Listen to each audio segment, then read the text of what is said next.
All right, guys. So today we're going to talk about shifting our weight in the golf swing. I know this is a really popular topic for you guys. It's something I get asked a lot about. So I'm going to give you guys a really simple drill to work on it and just kind of a brief understanding of what it really is. Um, so before we get into the drill, let's talk about what we talk about. You know, what we're referring to when we're as an instructor, what we're referring to as weight shift. So I think it's a big misconception that you have to, shift a lot, right? It's not a big shift. It's honestly, it's a shift while I turn, and then I shift as I turn. So I'm not, throwing my hips all over the place. My chest isn't going all over the place, right? So, when we see these kind of movements, that's more of a swaying type motion. So the way that I like to refer to this and explain this to students is in my backswing, I'm shifting and turning, and in the downswing, I'm shifting and turning. So it's not turning and then shifting, okay? So that's usually where people kind of get it misconstrued or kind of flip-flop it. So no, I have to shift and turn, and then I have to shift and turn, not turn shift and turn shift or turn turn, okay? So let's talk about what I'm kind of getting at with that, how to reference that here with the alignment rods, and how this will work in your golf swing. So I've got the alignment rods here on the ground set up kind of like a teeter-totter.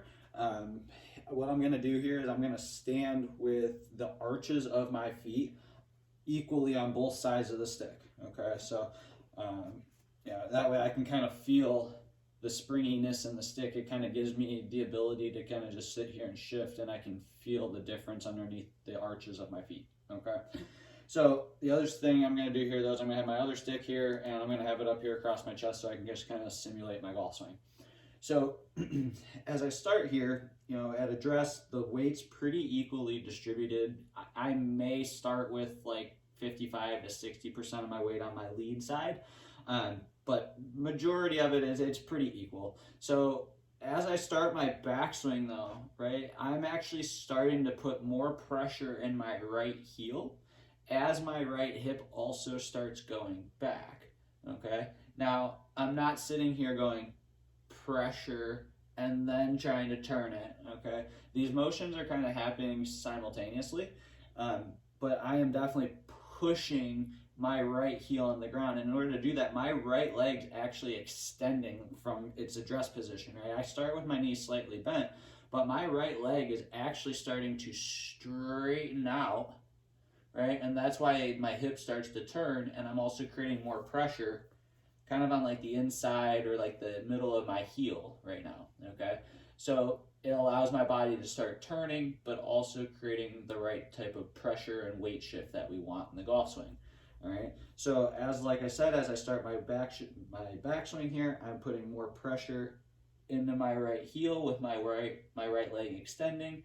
And now the next part is, as I was alluding to, is in the transition, we have to have a shift before we start the turn, right? So a lot of times in instructors, when we see our students that are over the top, we'll get them in this really good turn, and all of a sudden they turn first.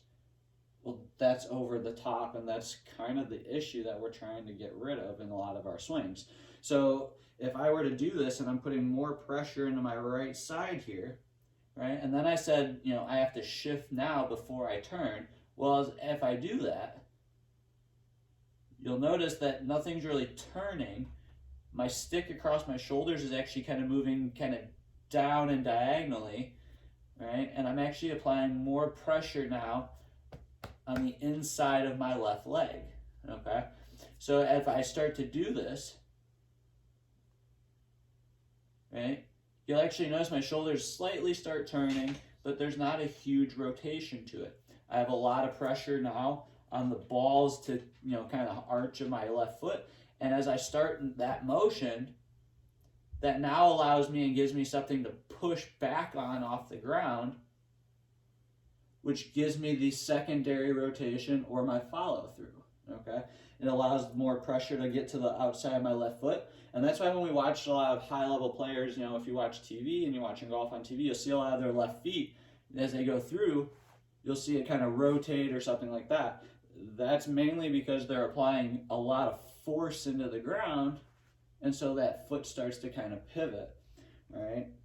So understanding, like I said, that in the golf swing, it is not just a turn and a turn, and it's not definitely a shift and a shift. Okay. So that is something that we're going to work on a lot. If you guys notice on the calendar, I think it's on there for the next like week and a half. So by all means, ask questions. This is a really good drill for you guys to do at home. If you do the stretches that I had, laid out for you guys in the last video, this will also get a lot easier because it'll start to help loosen up our hips and things like that. So if you guys have any questions, let me know, and I'll see you guys later on.